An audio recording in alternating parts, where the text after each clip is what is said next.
Eh bakit tinatanong mo pa? Nakita mo na pala kami. Bakit mo siya binigyan ng stick yun lang pala Dinala mo pa yung lunchbox niya. Ano mo ba siya?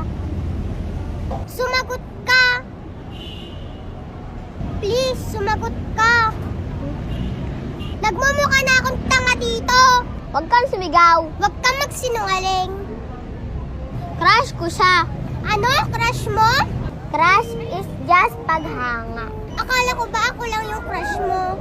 Fuckboy ka ba? Crush kita, pero crush ko rin siya, okay? Bakit? Mabaho kasi yung buhok niya. Yun lang? Tsaka pag nakikita ko siya, parang sumasaya ako Gusto ko siyang palaging kausap at tsaka kasama. Ako, kala ko ganyan ka sa akin. Dati. Ano bang mali sa akin? Tell me. It's not you, it's me.